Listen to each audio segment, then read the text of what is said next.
We often hear phrases like climate change, gun violence, and gender affirming care on repeat in the media. And it doesn't happen by accident.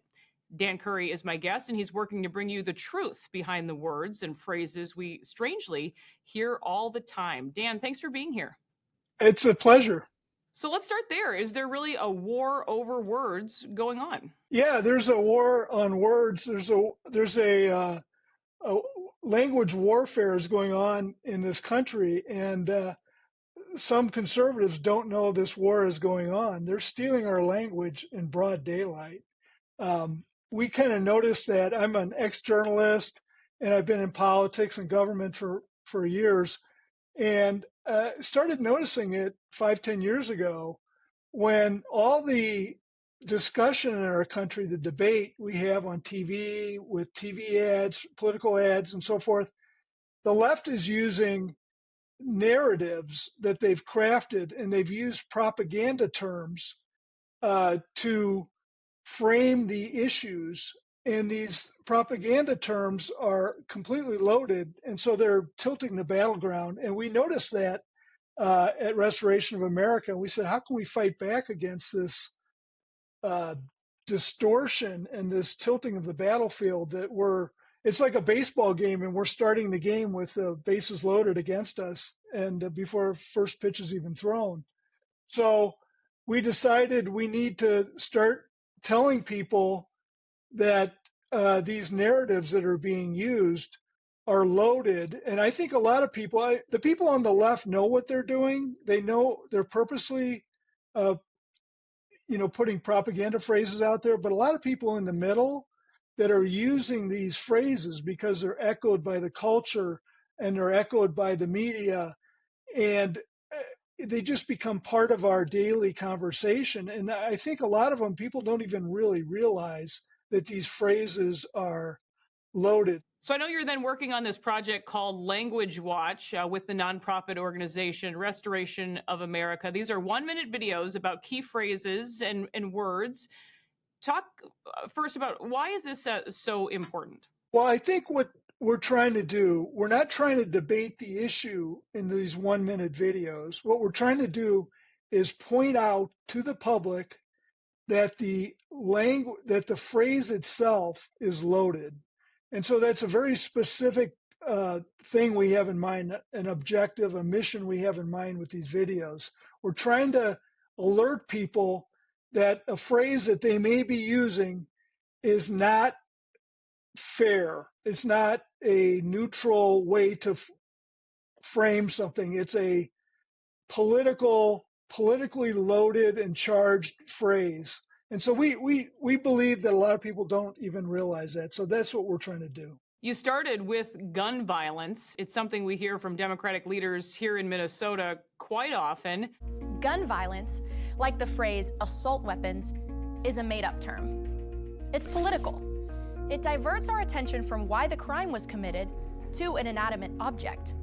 Just recently, a Minneapolis police officer was shot and killed. Hours later, our governor was quick to blame his tragic death on gun violence and not the actual suspect. So then we have the Mockingbird media, of course, not asking any questions in all of this. But what's the real story behind the phrase gun violence, and why does it matter? Yeah, so it's a very sad situation. As someone who spent their whole career in the Chicago area, I've watched this thing play out time and time and time again. Someone is tragically killed in the inner city of Chicago, and political leaders come out, do a press conference, and they immediately, instead of getting at the underlying causes, the destruction of the family, all these other causes that are really causing the problem, they attack the gun violence. It's a phrase they use.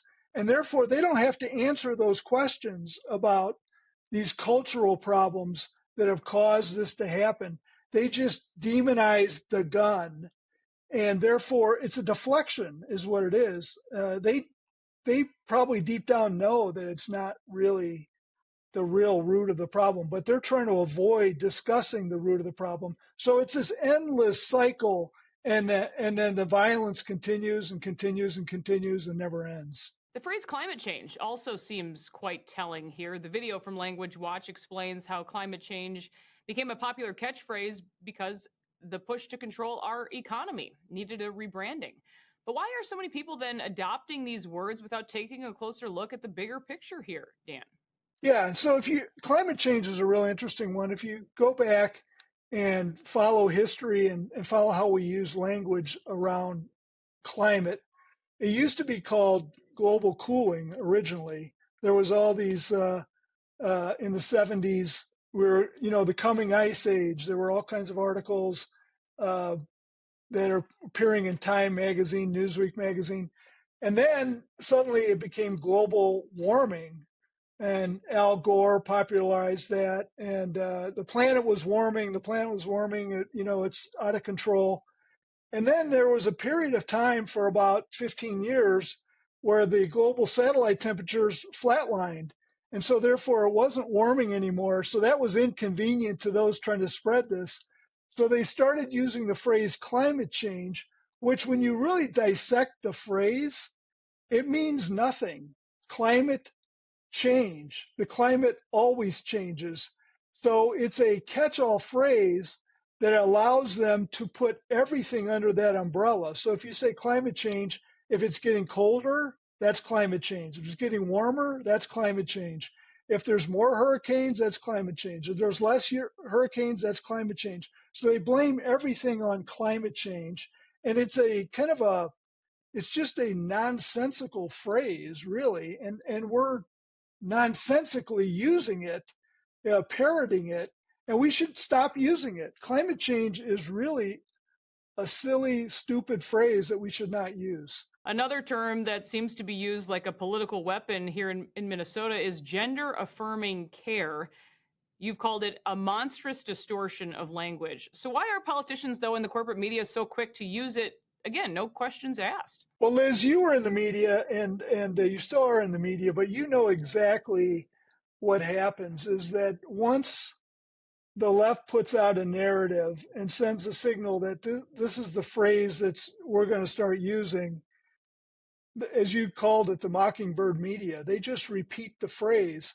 And really the media is a key component in this because, as you know, and I was an ex-journalist for years, the media used to be a check on this kind of thing. They used to have a thing called, and they still have it, called the AP Style Book, which governed the use of phrases. And we were constantly told that we couldn't use loaded phrases because they are unfair. They're favoring one political side over the other. And I can remember when I was a reporter and I used a phrase once that was just slightly loaded and I didn't even realize it. My editor called me and said, "You can't use that phrase, it's loaded." But that doesn't happen anymore. That was years ago when the media was relatively fair.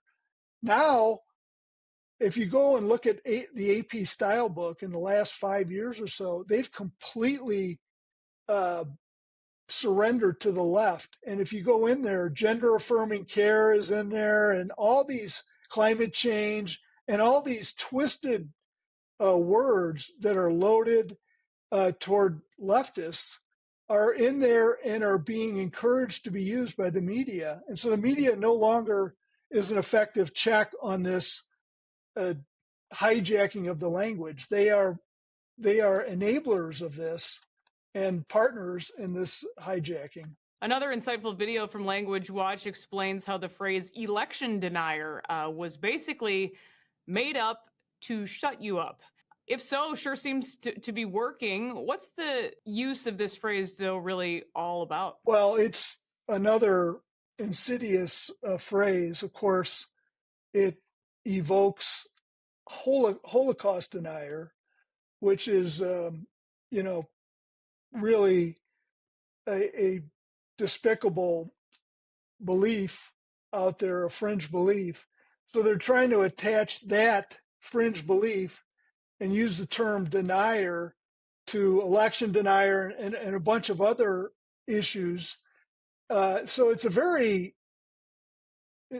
despicable way to attach something very fringe to something, denying and then the whole phrase itself is kind of nonsensical. Again, nobody is denying there was an election.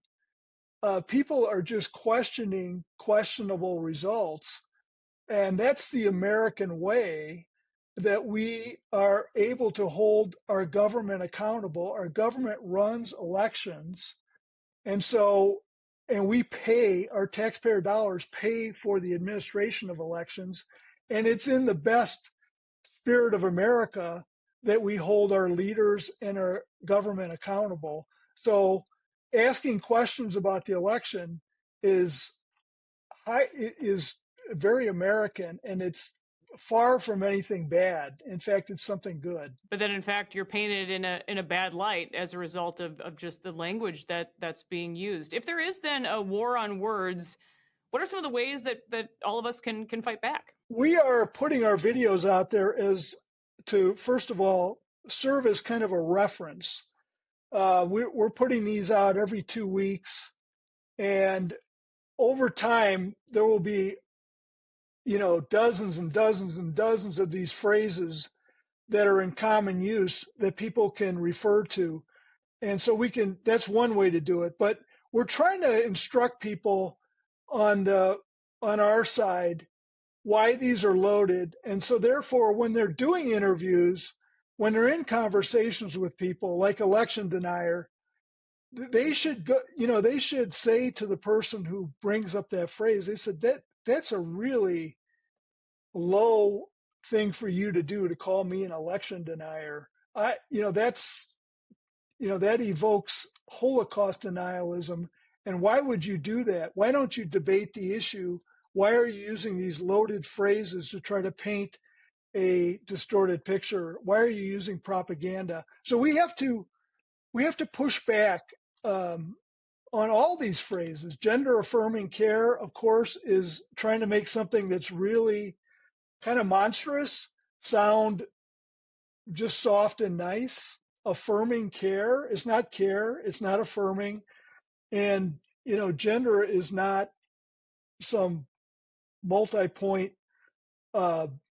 thing. It's, it's male or female, and everybody knows it. And so why are they trying to twist these practices that are going on into something that sounds good? They're doing it for a reason, because they know that the American public does not approve of most of the elements of gender affirming care. So they have to put a different label on it to avoid the actual debate. All of these terms are a way for the left to avoid debating these issues in a neutral way, because if you go into polls on almost all of these phrases, the underlying issues behind them, the American public is on, the side of conservatives.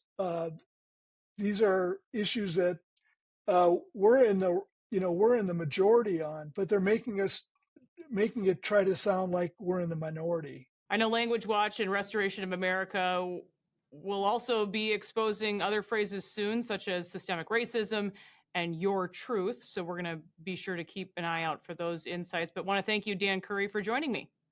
It's been a pleasure, and keep up the good work. The